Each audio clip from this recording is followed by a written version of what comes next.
L'histoire de notre monde dépend de l'histoire d'Israël, et non pas l'histoire d'Israël dépendrait de l'histoire du monde.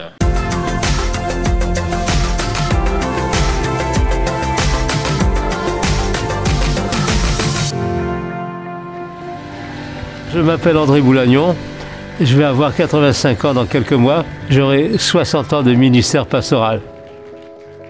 C'était la période de la guerre, très peu de temps après ma naissance, et ça a été terrible. Mon père donc a fait la guerre, il a été fait prisonnier, ensuite il s'est évadé, et il était cuisinier rôtisseur de métier, et quand il est revenu chez son patron, qui était alsacien et germanophile, donc il a été revendu aux Allemands comme un évadé d'une colonne de prisonniers. À partir de 1939, je n'ai plus revu mon père jusqu'en 1945. Et ça a marqué ma vie parce que je n'avais pas l'habitude d'être confronté à un homme, quel qu'il soit. Donc, et à partir de là, les choses ont évolué de façon un peu bizarre. J'ai retrouvé mon père qui était rentré d'Allemagne et il était rentré malade avec une pleurésie purulente, septicémie. Il n'y avait pas donc à l'époque les antibiotiques. Donc les choses allaient en empirant en ce qui concerne sa santé. Et le médecin avait dit à ma mère que dans 3 mois, mon père devait disparaître, mourir. Donc il s'est passé ceci, on a donné un tract d'une église évangélique et ce tract annonçait le salut, la guérison divine, etc. Et moralité, après l'imposition des mains de mon vieux collègue, en 6 mois, mon père était complètement guéri, ce qui a été déterminant pour sa foi. Il ne croyait même pas en Dieu, hein.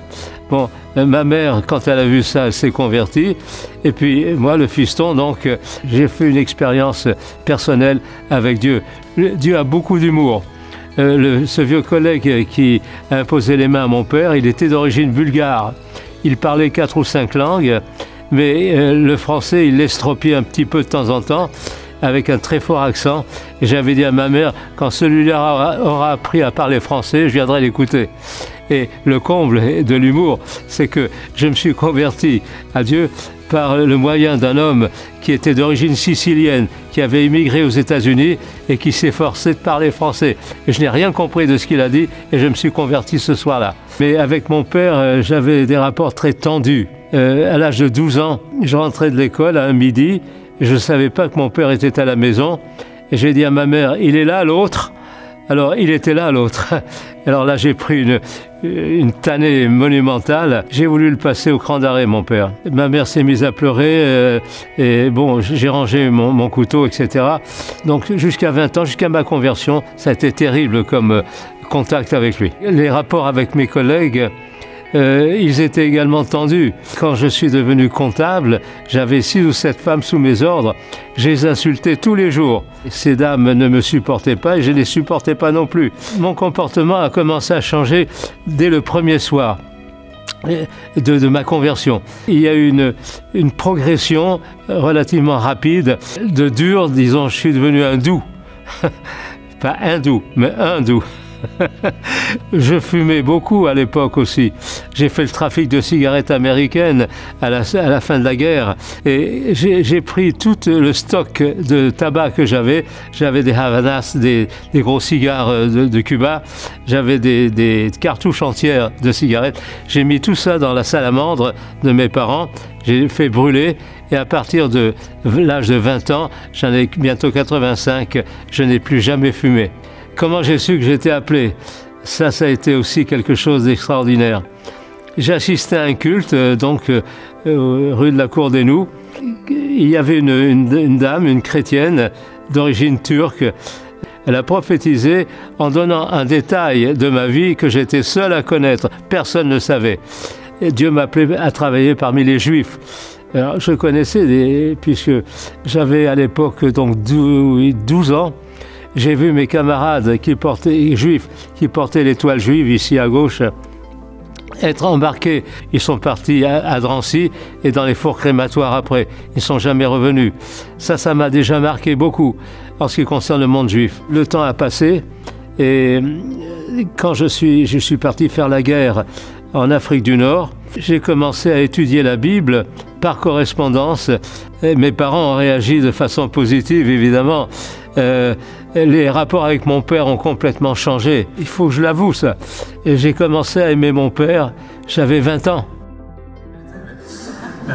J'avais le secrétaire autrefois, quand j'étais pasteur baptiste. Je lui ai dit ceci: quand on vit pour le Seigneur, on n'a plus rien pour nous-mêmes. N'ayez pas peur, Dieu est le pourvoyeur royal. Il sait ce qu'il vous faut, hein, sur le plan physique, sur le plan moral et sur le plan spirituel.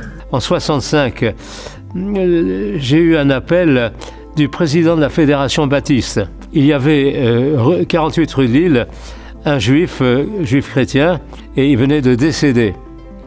Et le président, donc Henri Vincent, m'a demandé si j'étais prêt à le remplacer. Tout cela m'a amené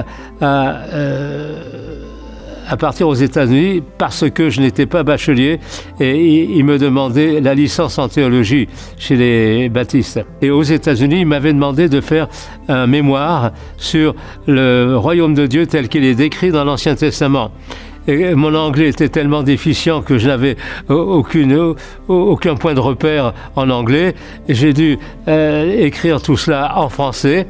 Et j'avais un cher collègue qui était parfaitement bilingue et il a retraduit en anglais ce mémoire. Un mois ou un mois et demi après, ils m'ont consacré. Je suis devenu officiellement un pasteur baptiste. Ici, nous sommes implantés rue de la Roquette, mais l'église mère était implantée, c'est rue de la Cour des Noues, donc voilà. C'est à Gambetta. Mon vieux collègue, là, le Bulgare, il m'a téléphoné en me proposant une chose. Alors, il aurait voulu que je reprenne sa suite à Gambetta, donc, et lui, il avait acheté ici en 73, je crois, et il voulait prendre ici en main cette église qui n'existait pas. Ici, c'était une usine avant d'être une église. Il m'a dit, est-ce que tu veux faire ça? J'ai dit, écoutez, moi j'ai 2 ans de tournée, je voyageais beaucoup déjà à l'époque, et je ne peux pas vous donner une réponse comme ça. Dans 6 mois, je vous donnerai une réponse. Alors, il était très patient. Moi, je ne le suis pas du tout. Et on était vraiment aux antipodes tous les deux. Il m'appelait d'ailleurs Monsieur Boum Boum. Pas Boulagnon, mais Boum Boum. Parce que, aussitôt pensé, hop, il fallait que ce soit fait. Bon, ceci dit, j'ai été correct. Au bout de 6 mois, je lui ai dit, le Saint-Esprit me convainc que je dois venir travailler avec vous. Le 31 décembre 1974, je suis arrivé ici. Et je m'y attendais. Alors, interdiction de faire des visites. Interdiction d'assister au pastoral, interdiction de prêcher. J'ai prêché 5 fois dans une année, ici. Et je dois le dire, j'étais payé à ne rien faire. Alors, qu'est-ce que j'ai fait? J'ai préparé des cours. On avait une école biblique à Bièvre. Et là, le directeur de l'école m'a dit, est-ce que vous seriez prêt à donner des cours dans notre école biblique? J'ai dit, sans problème, tout était prêt. Je lui ai expliqué le pourquoi du comment. Tout était prêt. Et j'ai commencé à enseigner à Bièvre, donc dans le monde des assemblées de Dieu, depuis cette époque jusqu'à maintenant. Mon premier jour de pastorat, ce vieux collègue de Mouchef était un bon bricoleur. Il était dans la marine marchande, mécanicien. Donc il aimait tout ce qui était la bricole. Moi, pas du tout. Il m'a fait dévisser les 333 chaises. Le haut-sol, c'était du parquet. Il m'a fait lessiver toute la salle avec de l'esprit de sel. Et puis, revisser toutes les chaises. J'avais des ampoules aux mains. J'étais pas du tout habitué à ce genre de choses. Et je me suis dit, ça commence pas très bien, le pastorat. Je bénis Dieu parce que quand je vous vois ainsi, aussi nombreux, quand je suis arrivé ici, il y avait 55 personnes. 55 personnes au culte. Et ça faisait des courants d'air, hein. Oui. Âge moyen, c'était 72 ans. J'avais calculé, je suis un ancien comptable. Alors, je vais te dire comment est venu ce regain. J'étais ami avec l'aumônière de l'Armée du Salut. Et un jour, l'aumônière de l'Armée du Salut m'a dit « Est-ce que je peux vous envoyer quelques filles qui sont anormales, disons, sur le plan spirituel ?» Alors j'ai dit « Oui, bien sûr, on va prier pour elles. » Et elle m'a dit, je vais vous passer une jeune fille qui arrive d'Angleterre. Alors je décroche, j'ai dit allô, et j'entends, je vais te tuer. Ah bon? Ensuite, l'aumônière et cette jeune fille sont arrivées au palais de la femme et j'ai voulu faire connaissance avec celle qui voulait me tuer. Donc, et c'était une jeune fille qui avait fait un pacte avec Satan dans un cimetière en s'ouvrant les veines et en vendant son âme à Satan. Elle était devenue donc médium. Il a fallu 1 an et demi ici de lutte spirituelle pour que enfin le Seigneur triomphe de cette puissance qui l'habitait. Alors ça, c'était un premier point. Et l'Église, donc, à la suite de cela, a commencé à se poser des questions. Et des gens, c'est Paris ça, les gens par curiosité venaient voir ce qui se passait au 44 rue de la Roquette. Alors l'aumônière m'a envoyé environ 7 filles au total, y compris cette Anglaise, qui étaient toutes possédées. Cette jeune Anglaise, j'ai eu un téléphone il y a 1 an ou 1 an et demi, elle a fait après des études de théologie, elle est devenue pasteur. Mon meilleur souvenir, ou mes meilleurs souvenirs, c'est quand je vois des Juifs accepter Jésus. Ça, c'est pour moi, c'est le top du top. De voyager beaucoup aussi, parce que lors de ces voyages, j'ai appris beaucoup de choses de gens que je n'aurais jamais côtoyés autrement.